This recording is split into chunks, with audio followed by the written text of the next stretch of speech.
friends, welcome to my class. This is your Sharja ma'am. Just exclusively for you people as your exams are coming. If you read this, अगर आप सारांश सिर्फ पढ़ोगे, I came just with a saransh. If you by heart this, you can answer 8 marks questions, 3 marks questions, 2 marks questions, and many more which I will tell you in my next video. Okay, so let us start. यहाँ पे today I brought only सारांश of part 1 बरसते बादल. Okay, already मैं चलवे ఉంటారు కదా. So first లో previously when your teacher told. So again ఒక్కసారి remember చేసుకోండి. This is ప్రసంగ్. సారాంశ్ అంటే summary of the poem. Okay, so this is ప్రసంగ్. ఇక్కడ stages అంటే ప్రసంగ్ means actually introduction of the poet and poem. Next కేంద్రీయ భావం, ఇది సబ్ హెడింగ్స్ నేను ఇచ్చాను ఇక్కడ. కేంద్రీయ భావం అంటే central idea of the poem. And next ఏంటి భావార్థ్. భావార్థ్ అంటే पोयम की యొక్క सारांश. ओकेना भाव. सो ఇక్కడ बरसते बादल कविता के कवि का नाम श्री सुमित्रानंदन पंत है. केंद्रीय भाव, इस कविता द्वारा कवि श्री सुमित्रानंदन पंत जी ने वर्षा ऋतु का मनमोहक वर्णन किया है.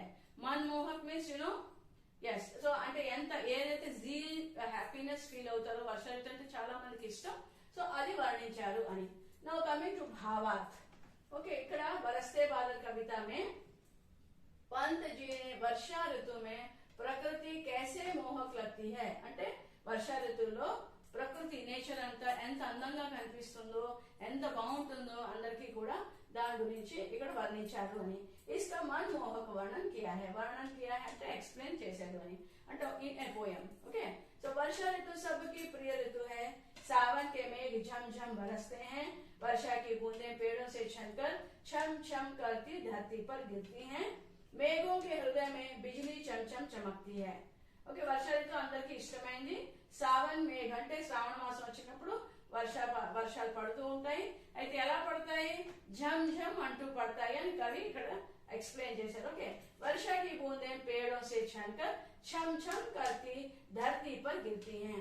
అయితే ఎక్కడైతే చెట్లు మొక్కలు ఉంటాయో మీకు తెలుసు కదా, అందుమీద పడి అక్కడి నుంచి డిస్టిల్ అయి కిందకి పడుతున్నట్టు మన కవి एक्सप्लेन చేశారు.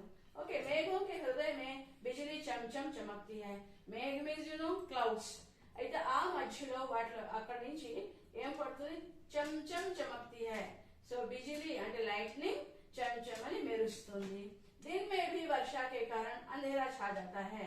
दिन में भी అంటే డే ఉన్నప్పటికీ కూడా వర్షాకాలం వలన అంటే మేఘాలు బ్లాక్ క్లౌడ్స్ వలన अंधेरा छा जाता है అంటే చీకటిగా అయిపోతుంది.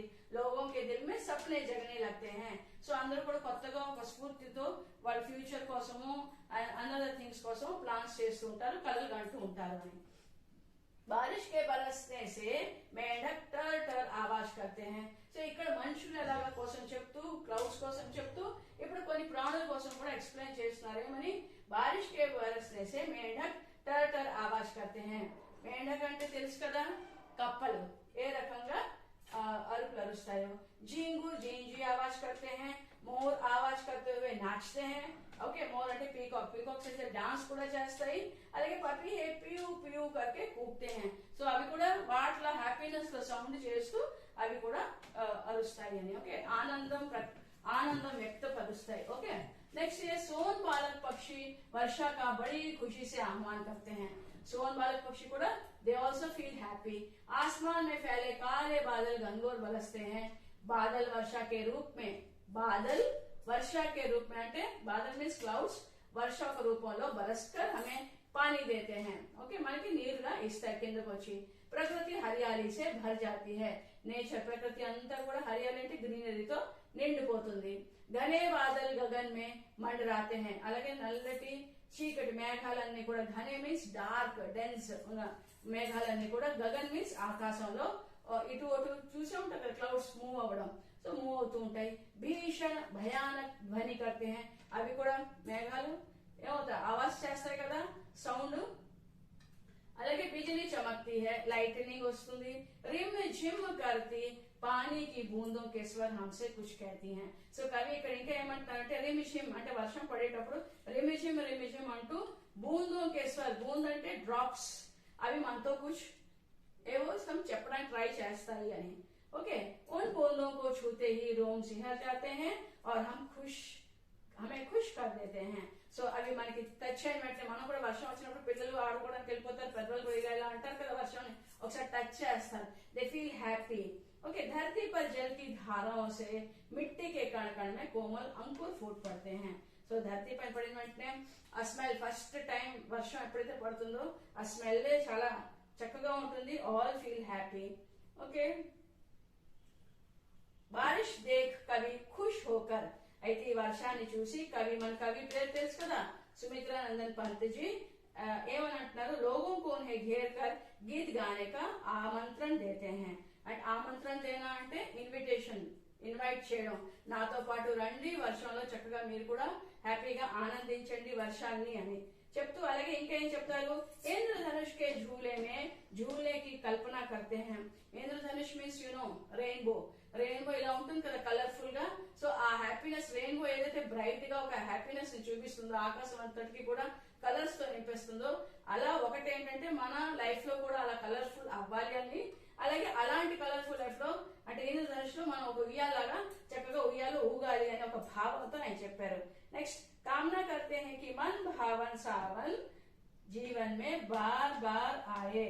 అలాగే కామనా కర్ణ అంటే ఏంటి, కోరిక, ఇచ్చా కర్ణ. తో ఏమనంటే కి కామనా కర్ణ మీన్స్ విష్ చేయడం, కోరిక. ఏమని కోరుతున్నారు ఇక్కడ కవి, కి మన భావన సావన్, మన భావన అంటే మనసు, అందరి మనసుని ఆనందపరిచే ఈ శ్రావణ ఋతు జీవన్ మే బార్ బార్ ఆయే, మన జీవితాల్లోకి ఎప్పుడు కూడా ఎల్లప్పుడు గడిగడికి రావాలి అని కోరుతున్నారు. ఇదే మన సారాంశ్. ఓకేనా? సో పోయం ఒక భావం చదివేశారు. ఇప్పుడు మీకు నేను 8 మార్క్స్ క్వశ్చన్స్ ఏవి వస్తే దానికి ఏ ఆన్సర్ రాస్తే బాగుంటుందో, ఎన్ని సెంటెన్సెస్ రాస్తే బాగుంటుందో మీకు నేను చెప్తాను. ఓకే, ఇక్కడ 8 marks, only 8 marks questions. 8 marks అంటే తెలుసు కదా, at least you have to right in 2 or 3 paragraphs. तो फर्स्ट वन ఏంటి, वर्षा ऋतु सबकी प्रिय ऋतु रही है, बरसते बादल कविता के आधार पर स्पष्ट कीजिए. సో ఏమన్నారు, వర్షా ఋతు సబ్కి ప్రియ ఋతు అంటే అందరికి ఇష్టమైన ఋతు.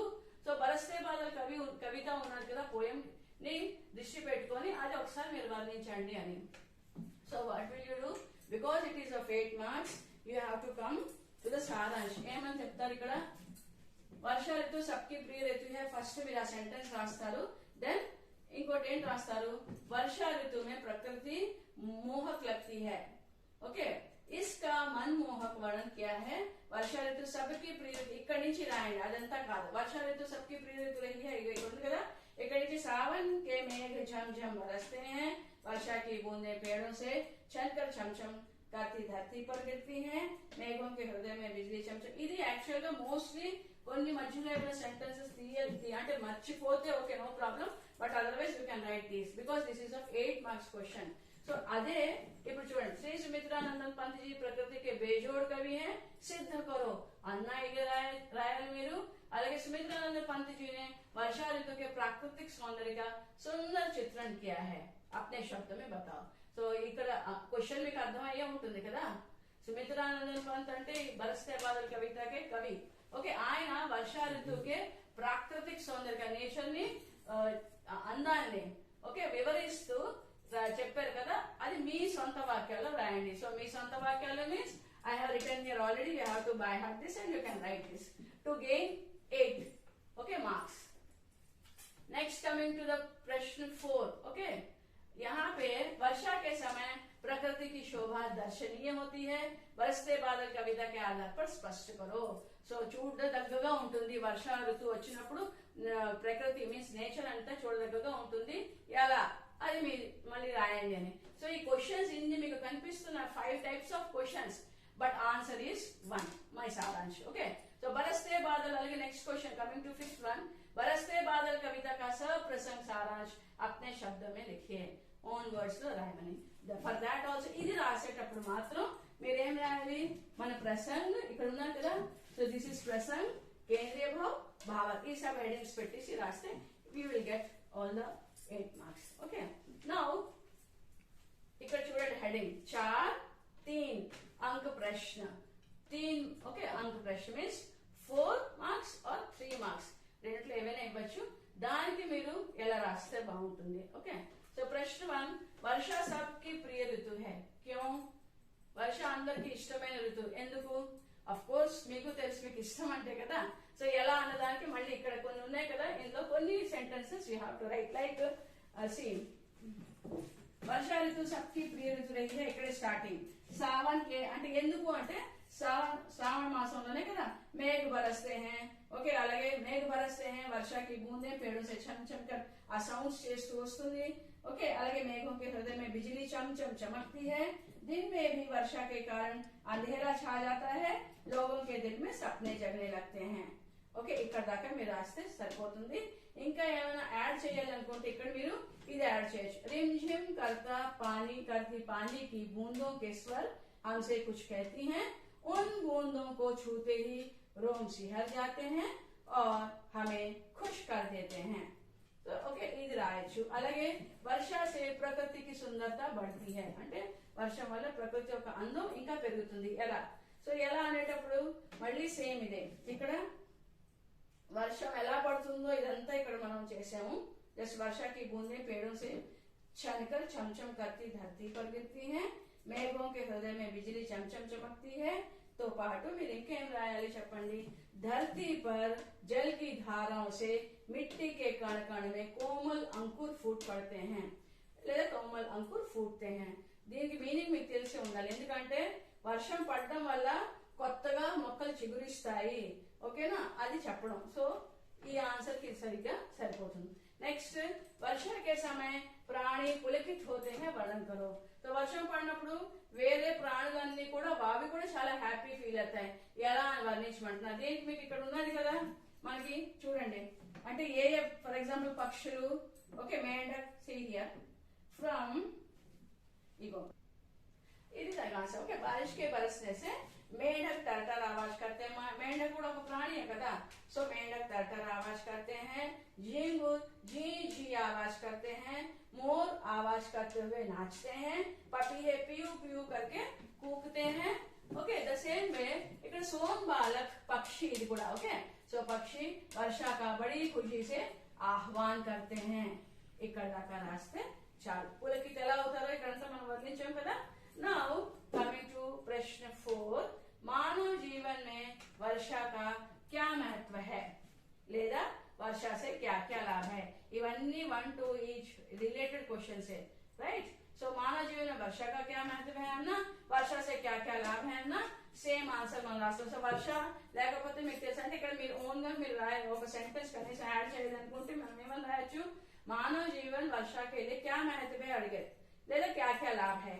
సో लाभ है అనేది ఏం చేస్తారు మనకి ఏ రకంగా धरती पर जल की धाराओं से मिट्टी के कण कण में कोमल अंकुर फूटते हैं. ఓకే, कोमल अंकुर फूटते हैं. ఇది ఫస్ట్ సెంటెన్స్ రాస్తారు. ఆ తర్వాత ఏం రాస్తారు. प्रकृति हरियाली से भर जाती है. అది చాలు. ओके, प्रकृति हरियाली से भर जाती है. అలాగే बादल वर्षा के रूप में बरसकर हमें पानी देते हैं. So these sentences are enough. Okay. Next 2 अंक 2 अंक प्रश्न. Okay, 2 marks questions. इवेंटी सारी दुनिया वर्षा पर निर्भर है. कैसे? ఎలా సారీ దునియా వర్ష पर निर्भर అంటే సేమ్ మళ్ళీ మీకు అదే చెప్తున్నా. ఇది ఆన్సర్. కాకపోతే ఇందాక మీరు 3-4 సెంటెన్సెస్ రాశారు. ఇందులో ఇంకా కూడా కొన్ని సెంటెన్సెస్ రాయొచ్చు. ఎప్పుడైతే ఒక్కసారి మీరు సారాంశ ఒక్కటి బై హార్ట్ చేస్తే you can answer all 8 marks questions. You can answer 3 marks questions. You can answer 2 marks questions. Right. So ఇక్కడ 1 సెంటెన్స్ 2 సెంటెన్స్ లో మీకు ఏది బాగా వచ్చు. ఫర్ ఎగ్జాంపుల్ సారీ దునియా వర్షా पर निर्भर है. అంత ప్రపంచం అంతా దేని మీద డిపెండ్ అయి ఉంది. వర్షం మీద. ఎలా అని రాస్తే ఇక్కడ చూస్తారు. ఎందుకంటే ప్రాణులన్నీ కూడా హ్యాపీ ఫీల్ అవుతాయి. అది సింగిల్ సెంటెన్స్. ఓకే, ప్రకృతి అందంగా ఉంటుంది, బాగుంటుంది. అండ్ धरती पर जल की धाराओं से मिट्टी के कण कण में कोमल अंकुर फूटते हैं. That is enough. नेक्स्ट, वर्षा के कारण प्रकृति में क्या क्या परिवर्तन होते हैं. ఇది అంతే. Same all interrelated to each. वर्षा से पुलकित होने वाले प्राणियों के नाम बताओ. ఇది మాత్రం కాదు. ఈ రెండు वर्षा के कारण प्रकृति में क्या क्या परिवर्तन होते हैं, ఏ రకంగా చేంజెస్ వస్తాయి. సో ఇక్కడ మాత్రం ఏమని రాస్తారు. సేమ్ धरती पर जल की धाराओं से मिट्टी के. ఎందుకంటే అప్పుడు ముందు ఎండాకాలం వల్ల మొత్తం భూమి అంతా కూడా మొక్కలతో ఎక్కువగా ఉండదు. అలాగే you have seen like dust పట్టేసి ఉంటాయి రోడ్ మీద ఏవైతే ప్లాంట్స్ ఉంటాయో. సో దానికి ఇదే మీరు ఆన్సర్ రాయొచ్చు. ఓకే, అయితే అన్నిటికీ ఇదే answer. Why I'm telling because if you read this సారాంశ్ యూ విల్ గెట్ అట్లీస్ట్ 2. ఇప్పుడు 2 మార్క్స్ అనుకోండి, మీకు 1.5 1 మార్క్ ఈజీగా పడిపోతుంది. Got it or not? అలాగే మీరేం చాలా మంది పిల్లలు అసలు అటెంప్ట్ చేయట్లేదు. So that is the reason I am explaining here. Okay, అలాగే ఇప్పుడు వర్షా से पुलकित होने वाले प्राणियों के नाम बताओ అన్నారు. पुलकित होने वाले प्राणियों అంటే మీకు తెలుసు కదా, already we have read. What is that? बरस मेंढक तरतर आवाज करते हैं. ఇప్పుడు మీరు ఇక్కడ నామే అడిగారు కదా, సో నామ్ అడిగినప్పుడు మీరు ఏం చేస్తారు? మేండక్ ఒక పేరు, ఝీంగుర్, అలాగే మోర్, అలాగే పపీహే, ఇంకేంటి ఇక్కడ సోన్ బాలక్. ఓకేనా, అది రాస్తారు. సోన్ బాలక్ అని రాసి ఏం రాస్తారు?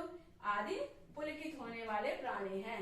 ओके, वर्षा से पुलकित होने वाले प्राणी हैं అని రాస్తే చాలు. అలాగే వర్ష ప్రాణిयों के लिए वरदान है. कैसे? సేమ్ ఇదే. వర్ష ప్రాణిयों के लिए वरदान है అంటే ఒక వరదాన్ లాంటిది అని. ఎలా? బూన్ అన్నమాట. సో బూన్ అంటే ఎలా? బికాస్ అవి కూడా పాపం చాలా వాటర్ లేకపోతే చాలా కష్టంగా ఉంటుంది వాటికి కూడా జీవించడం. సో ఇవి చేస్తారు. బారిష్ కే బదల్ से मेंढक तरतर आवाज करते हैं. ఇవన్నీ సేమ్ ఇక్కడ నుంచి ఇక్కడ ఖుషీ से आह्वान करते हैं. ఓకే, ఇక్కడ దాకా రాస్తే చాలు. ఇంకొక సెంటెన్స్ మీరు రాయాలనుకుంటే ఏం చేస్తారు చెప్పండి? खुश हो जाते हैं, हमें खुश कर देते हैं कि बदल का वे खुश हो जाते हैं. वे అంటే ఎవరు ఇక్కడ? ప్రాణి. ఓకేనా? So read this, try this and have a good preparation. Next time I will come with next Saransh. మనకి పార్ట్ 2 తో వస్తాను నేను.